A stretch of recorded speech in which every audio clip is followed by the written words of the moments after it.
The rain hammered down like a relentless drum as I stood frozen in the doorway, my heart racing. The scene played out in front of me like a nightmare I couldn't escape.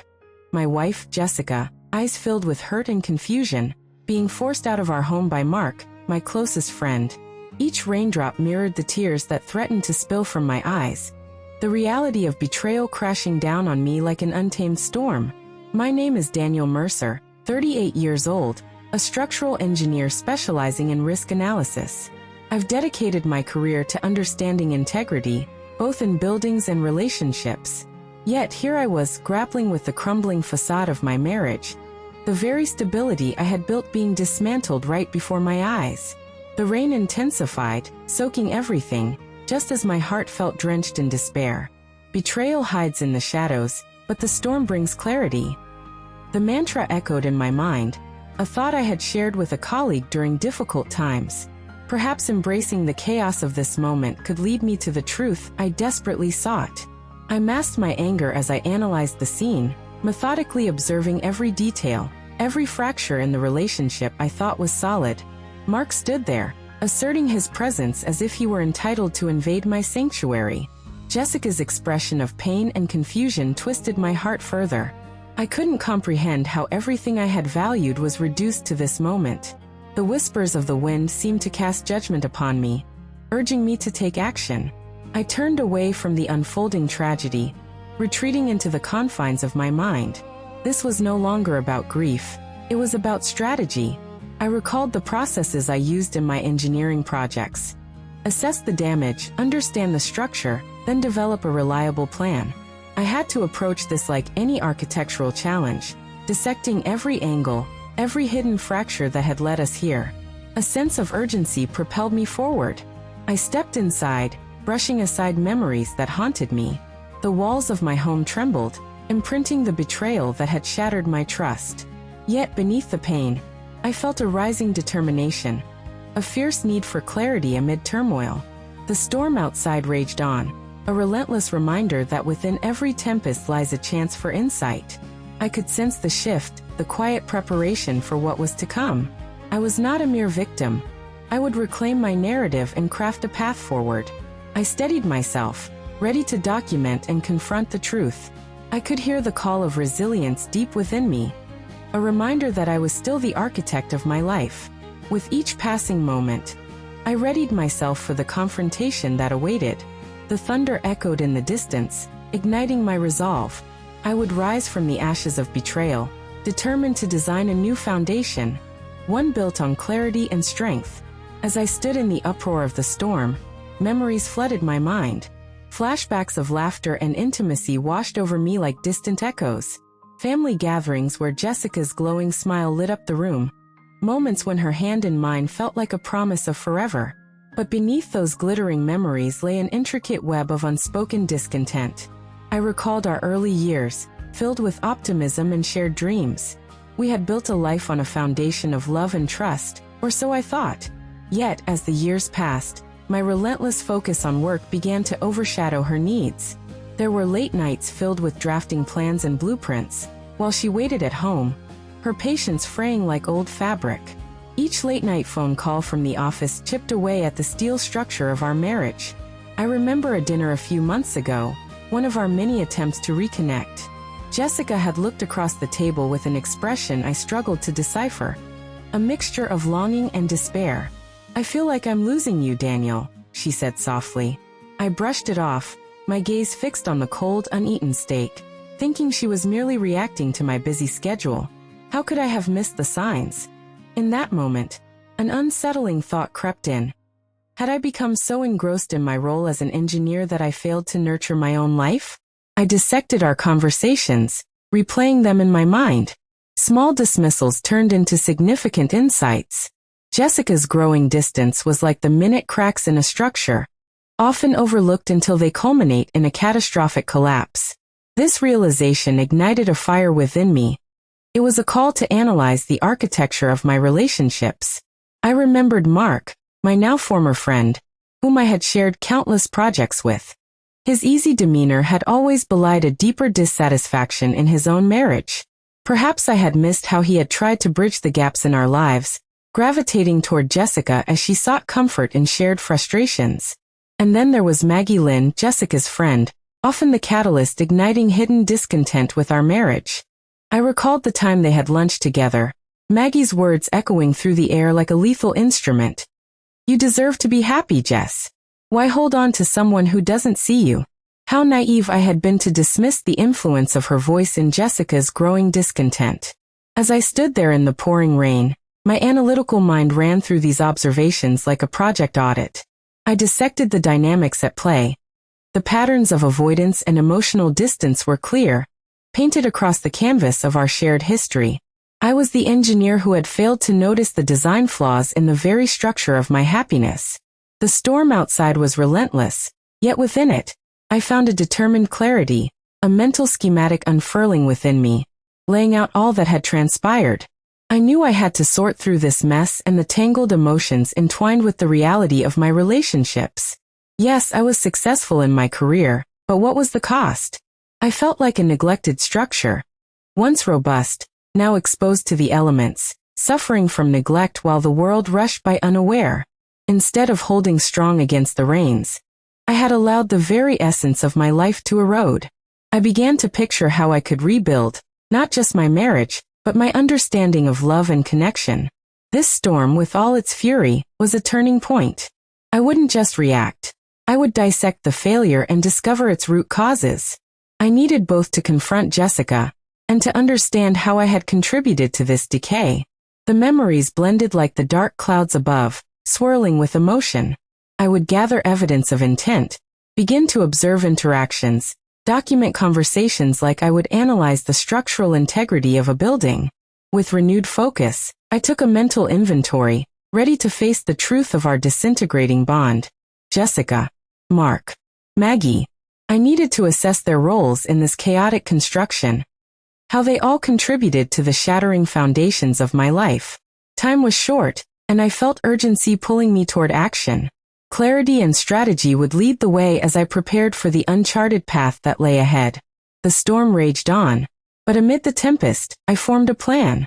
A strategy not only to gather information, but to confront the failures in my relationships with meticulous precision. I would channel my skills as an engineer to forge a course of action that would address the before and after, seeking the truth hidden within this brewing storm of betrayal. In every moment of uncertainty, I would inch closer to reclaiming not just my peace of mind, but also the love I had taken for granted. I woke up the following morning to the sound of rain still falling, the stormy echoes a haunting reminder of the turmoil that had engulfed my life. The sun struggled to break through the gray blanket overhead, casting a dull light that mirrored my mood. I sat up in bed, the weight of the events pressing down on me, and made a decision. I couldn't let this continue. I had to confront Jessica and find out the truth. But I needed a plan, one that would allow me to navigate this emotional labyrinth with the precision I prided myself on in my work. I grabbed my notepad, the familiar pages offering solace as I began to outline my strategy. Observations, conversations, intent. I would document everything, treating this as I would an engineering project. First, I would review instances that had raised my suspicions. The first entry was from those late-night phone calls I once brushed aside but now found unsettling. I noted the times, the duration, the sheer number. Each data point was a thread in the larger tapestry of deceit I suspected was there. Next, I focused on Mark.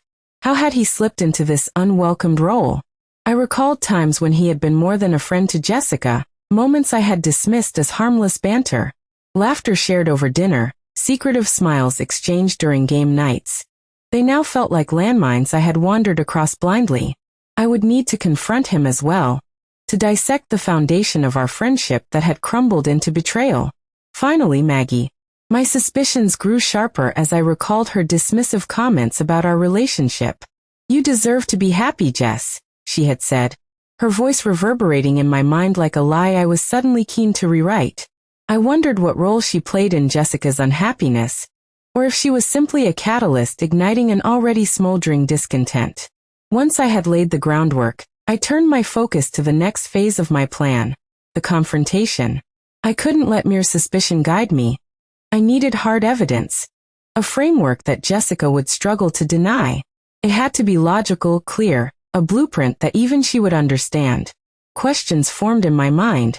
How would I present my findings? What would I say?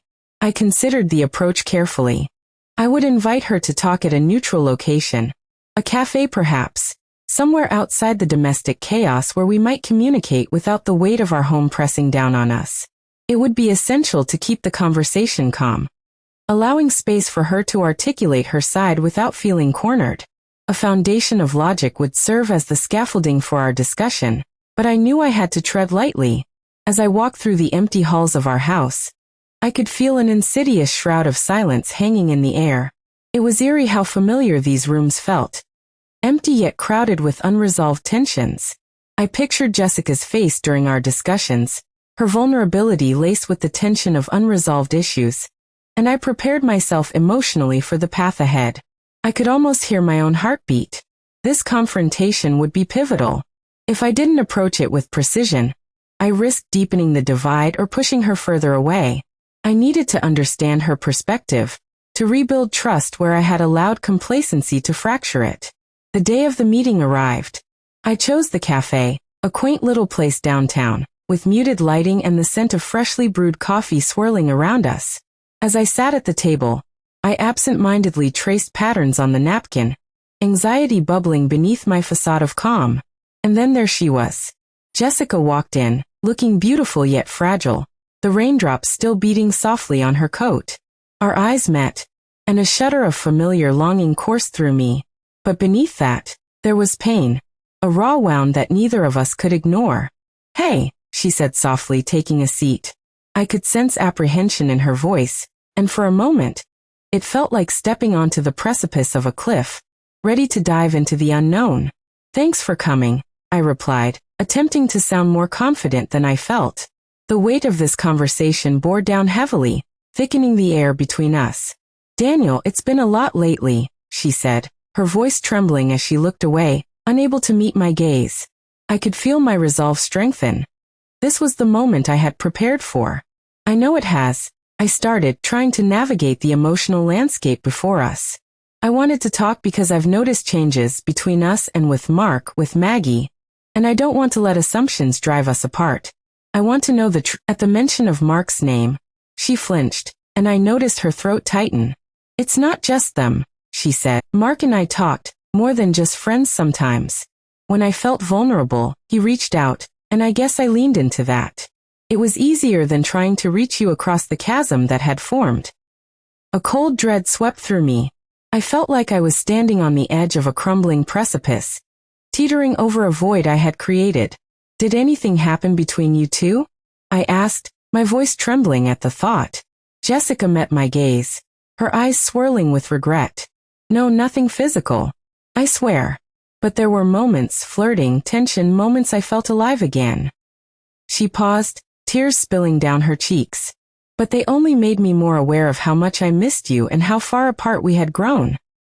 I nodded, absorbing her words, piecing together the frail structure of our relationship.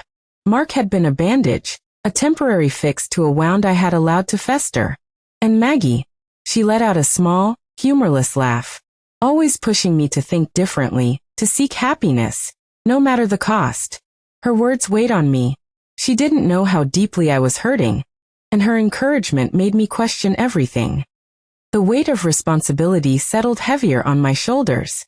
This was not just about betrayal, but also about how we had both neglected the foundation of our marriage. "I can see how those connections have clouded your perspective. I should have been a better partner.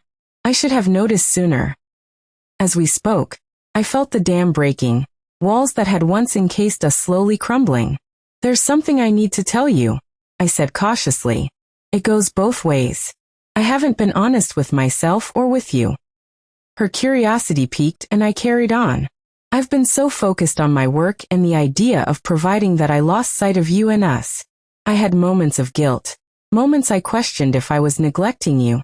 Yet I still pushed those thoughts aside, convincing myself that I was doing the right thing." Jessica wiped her tears, her expression shifting from sadness to empathy. "I understand, Daniel. But we both let the distance grow without even realizing it. Then let's commit to changing that, I said, my voice gaining strength. We have to dismantle what we've allowed to build up between us. I don't know how, but together, we can find a way. The resolve in her eyes began to change the atmosphere around us. You're right, Jessica replied, her voice steadier. We need to communicate better, to be completely honest about how we feel, even when it's hard. I nodded, the tension in the air shifting, becoming charged with possibilities rather than despair. But before we could discuss more, I noticed movement at the entrance of the cafe.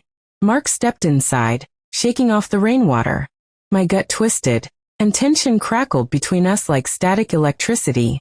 Hey Jess, Mark called, his presence filling the small space, disrupting our already fragile moment. The air between Jessica and me thickened with unspoken fears. I felt my defenses rise instinctively. Jessica's gaze flickered nervously to me, and I could sense the conflict within her. Hey Mark, she replied weakly. Didn't expect to see you here, he said, swaggering over with a casual confidence that sent my heart racing. I thought you were busy with work. My mind was a flurry of thoughts. This impromptu encounter threw a spanner in the works. How could I protect this moment of vulnerability with Jessica? How could I keep from unleashing the storm I now realized would shape our future? Jessica turned her focus back to me, her eyes pleading for understanding, silently asking how to proceed in this sudden rush of feelings. I took a breath, mustering every ounce of resolve as I prepared for the dissection of our relationships to continue, no matter the distractions around us. I was just talking with Jessica, I said, my voice steady despite the tension clearly radiating in every direction. We were discussing some important things. Right, Mark replied, casting a sideways glance between us, a subtle smirk playing on his lips. Important things, huh? There was a weight in the air that moment. An impending confrontation looming as I braced myself for what would come next. This was our turning point. Whether we would fortify our commitment or allow past cracks to fracture us further. And as I looked into Jessica's eyes, I knew I would do whatever it took to protect the foundation we had barely begun to rebuild.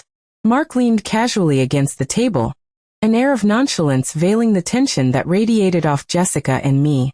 I fought against a surge of anger rising in my throat, furious that he dared intrude upon this moment. A moment charged with the vulnerability we had begun exploring. Jessica's expression flickered between unease and a newfound defiance, a dance of emotions weighing on her. This was a pivotal moment, and I sensed her anxiety as she prepared to confront the very issues we had been avoiding. We were just discussing how we want to move forward, I said, attempt at calmness slicing through the heavy atmosphere. Mark's eyebrow arched skeptically. Oh, is that right? He replied with a feigned casualness that felt more like a challenge. What kind of important conversations are we talking about? There's a lot we've neglected over the years, Jessica interjected, her voice gaining strength as she leaned forward, breaking through her earlier hesitation. It's time we address those issues. Together. The notion of unity spun a web of tension in the air. Mark appeared blindsided by her assertiveness, visibly taken aback. Together, he echoed, disbelief edging his tone. But how can you say that when I know you've been leaning on me? Leaning on you for what exactly? Jessica shot back, defiant and firm. The emotional support you offered when Daniel was busy? It's not like you were innocent in all this. Her courage surged like a tide, and with it, I felt the weight of solidarity growing within me. We were a team, facing the manipulative specter of Mark together.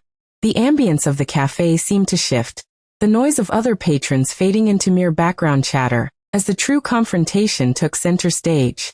Well, it sounds like you two have everything figured out, Mark sneered, folding his arms across his chest, brimming with a defensive arrogance. But let's not pretend that you've treated your own wife like a priority.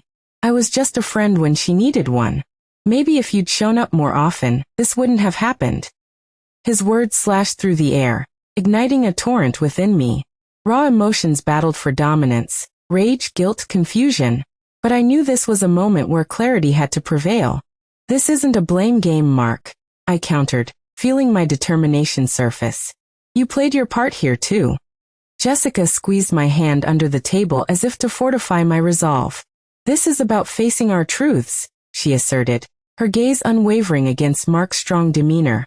We are taking ownership of our respective roles in this situation, not just maintaining the status quo. A flicker of realization danced across Mark's face, but he held fast, unwilling to concede ground. If you two are planning on digging into the past, just be careful what you uncover, he cautioned, his bravado wavering slightly. Those old bones are a lot closer to the surface than you think. I'm not afraid to confront reality, I replied firmly, feeling the energy in the room crackle with the potential for change. We won't let our past mistakes define our future. Jessica continued, building on my words. Daniel's right. We're committed to change. It's time for honest conversations, no matter how uncomfortable they may be. Mark shifted uncomfortably, visibly aware that the control was slipping through his fingers. My gut twisted with a mix of anger and disappointment, but beneath it simmered a sense of hope. Perhaps we could reclaim our narrative. But let's not pretend this makes you innocent, he retorted, desperation creeping into his tone. I'll be around, Jess. You can pretend all you want, but I'm not going anywhere. Not anymore, she shot back, the fire in her voice sparking a surge of confidence within me. Daniel is here now, and I'm done with allowing these feelings of abandonment to dictate our relationship. With that, Mark stepped back, a flicker of disbelief crossing his features. Do what you want. But just know, I'll be waiting in the wings, he warned, sarcasm seeping into his voice. As he turned to leave, a weight lifted from our shoulders. The shadows of his presence faded, and the air in the cafe felt lighter. I glanced at Jessica, the mutual relief raw and unmistakable. Are you okay? I asked softly, wanting to ensure she felt as liberated as I did. I'm better. Thank you for standing up for us, she replied, her smile threading into the fabric of our connection. I honestly didn't know I had it in me. Of course. We're in this together, I assured her, feeling a renewed sense of partnership knit between us. Fragile but powerful enough to withstand the trials we had faced. What's next? I asked, eager to continue our path toward healing. She inhaled deeply, taking a moment to formulate her thoughts. We need to establish open lines of communication. Maybe set aside time daily to check in and reconnect, she suggested, her eyes brightening with the potential for what could unfold. That sounds good. Let's commit to regular touchpoints. As we left the cafe, hand in hand, I felt something shift. The chatter of the cafe faded into the background as a captivating energy enveloped us. This moment is our second chance, I murmured, more to myself than to her, reflecting on the frailty and strength I saw in her. We have to rebuild our relationship, guided by trust and honest dialogue. Jessica nodded, a spark of excitement igniting between us. Yes, and we'll take it one step at a time. Whatever may come our way, we'll face it together. The road ahead was steep, filled with hurdles, but we understood that together, we could navigate treacherous terrain. As we walked into the crisp air, the promise of a renewed future began to blossom in the space between us. A commitment to overcoming not just the issues at hand, but also to facing every chapter of our journey as partners.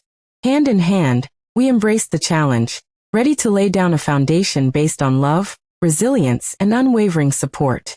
In the days that followed our confrontation with Mark, a palpable shift settled over our home.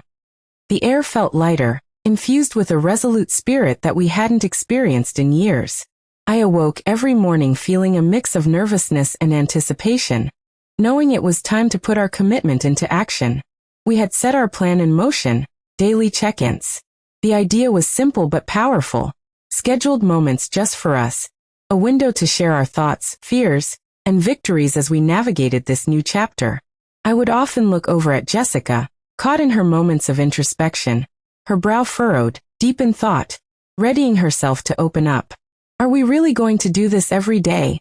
She asked one morning as we sat in our cozy kitchen, the sunlight filtering through the window, drawing pools of warmth on the table. Absolutely, I replied, my voice steady. No holding back, remember? This is about rebuilding and being honest with one another. She smiled, a flicker of reassurance in her eyes. Okay then, let's start. The first few check-ins felt awkward, like stepping onto unsteady ground after a storm. We sat facing each other, our coffee mugs cradled in our hands, hesitating before diving into deeper waters. Each time, I could sense the trepidation in her words, but there was also courage, a spirit of resilience that inspired me to embrace my own vulnerability. Today, I want to talk about how guilty I feel, Jessica confessed one afternoon, for allowing things to go so far with Mark. I feel like I betrayed you. Her admission struck right at the heart of my own insecurities. You're not alone in that guilt, Jess. I should have been more present, I echoed, the warmth of her honesty igniting a shared understanding between us. But we both missed the signs. That's part of the journey for us now.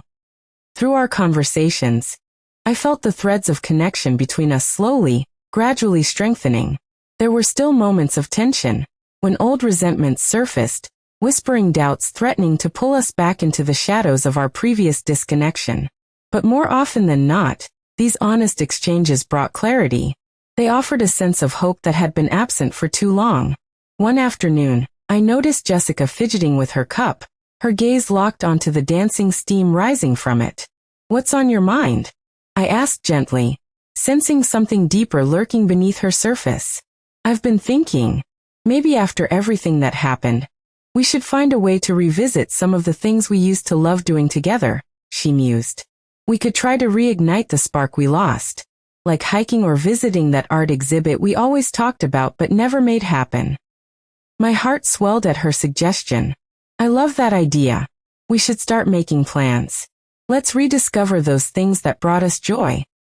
As days turned to weeks, our check-ins morphed from intense confessions into fruitful dialogues. In between sharing our feelings, we laughed over memories of our travels, reminiscing about the hikes where we got lost but ended up discovering hidden waterfalls. Each conversation became a step toward healing, an opportunity to remind one another of the sheer joy that our relationship once held. On one particularly airy Saturday, we decided to explore a local art exhibit that had recently opened. The gallery was buzzing with life, and I felt an electricity in the air as I watched Jessica absorb the colors painted on the canvases before us. She was swept away by her surroundings. Her eyes sparkled with the same enthusiasm I had fallen in love with during our early years. "Look at that one," she exclaimed with childlike wonder, pointing at a vibrant painting that twisted reality into a kaleidoscope of colors. I watched as her expression shifted effortlessly from admiration to introspection, and part of me reveled in the moment. "It's beautiful," I said, stepping closer, our shoulders brushing together. "Just like you."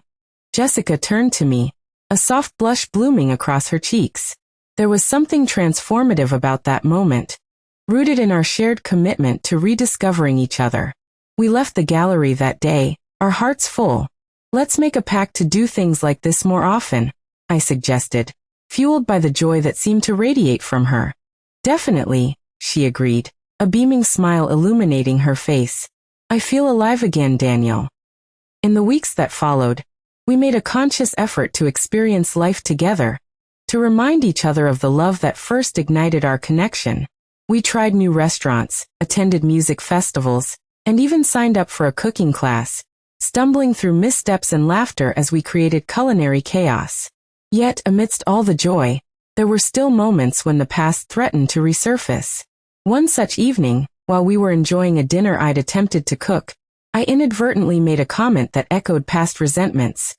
"I guess I should have practiced a bit more instead of believing I could just wing it." Jessica's fork clinked against her plate. "Why do you always do that? Undermine yourself." "It's just hard sometimes," I admitted, my own emotions stirring. "It feels like the doubts creep back in occasionally, especially with everything that happened with Mark." "They don't deserve to have that hold over us anymore," she said firmly, her eyes flashing with a mix of sympathy and determination. "We've come too far for that." She was right. We had made so many strides. The last thing I wanted was to stumble into old patterns. "You're right," I conceded, searching her gaze. "I'll work on it." With every check-in, every adventure we took, we found ourselves piecing together more than just our relationship. We were building a new foundation, one cemented in collaboration, understanding, and the willingness to confront the shadows of our past. We were no longer just surviving. We were beginning to thrive in ways I had almost lost hope of seeing again. As we lay in bed one night, nestled underneath a blanket of shared warmth, I turned to Jessica, the flicker of candlelight casting a warm glow around us. "I'm proud of us, you know," I said softly, resting my hand on hers. "We're really doing it." "Yes, we are," she whispered back, squeezing my hand gently. "We're rewriting our story one day at a time." I closed my eyes, feeling the weight of our journey intertwine with the promise of shared tomorrows. Together we would continue embracing the complexities of love, facing any dark corners that lay ahead, hand in hand. And as I drifted off to sleep, I felt a renewed sense of joy and comfort. One that reminded me that we were, at long last, embarking on a new and beautiful chapter. Life had settled into a comforting rhythm, held together by our open conversations and shared experiences. Yet underneath this fragile tranquility, an unexpected storm was brewing, one that could unravel everything we had fought to rebuild. It began one ordinary afternoon at work when my phone buzzed, drawing my gaze away from the screen. The notification displayed an unfamiliar name, but the message sent a chill through me. "Mark." I felt a wave of dread wash over me as I opened the text. "Hey Daniel. Just checking in on how you and Jessica are doing. Can we meet to catch up?" My heart raced. Did he really think he could just wade back into our lives like that? The urge to ignore him surged within me, yet curiosity gnawed at the back of my mind. Part of me wanted to confront the past, pushing away the fear that accompanied it. I took a deep breath and replied, "Hey Mark. We're doing well, but I think it's best we don't meet right now." The moment I hit send, dread coiled tightly around my chest, an unsettling anticipation brewing. That evening at dinner, the atmosphere felt charged. An invisible tension lingered in the air as I sat across from Jessica. The usual warmth in our shared meals was absent, replaced by my anxiety about how to share this news. "Everything okay?" Jessica asked, pausing mid-bite, her brow furrowed in concern. I inhaled deeply, wrestling with my emotions. "Mark reached out to me today," I finally admitted, watching her expression harden. "What did he want?" she asked, her voice tinged with urgency. "He wants to meet up." I told him no. I replied cautiously, feeling the weight of my words shift the air between us. "You need to cut all ties with him," Jessica insisted, her eyes narrowing with a mix of worry and determination. "You can't let him back in." "I understand that," I said, frustration simmering under the surface. "But we can't just pretend the past didn't happen. I think confronting him might help close that chapter for good." "Confront him? Why would you even consider that?" she countered, disbelief creeping into her tone. "That's exactly what he wants, to get you back into his world." Looking into her eyes, I could see the conflict swirling. I don't want him to control our future. Facing him could actually give us the closure we need. "I can't just stand by and watch you walk into a trap," she warned, her voice firm yet layered with concern. "I want to support you, but I need to know we're doing what's right for us." "Let's make a plan together," I suggested, realizing how important her support was. "I promise to keep you informed.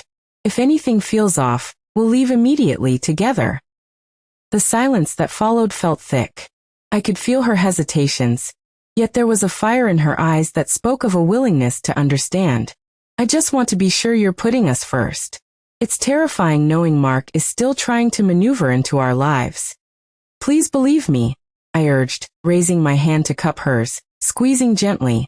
"You're my priority, and nothing will change that." Despite my assurances, a pit of doubt settled in my stomach. We had worked too hard to rebuild our foundation for that to crumble now. The idea of reopening wounds that had begun healing felt suffocating. That night, as we lay side by side, I felt the weight of our struggles pushing down on us, dragging me into a well of anxiety.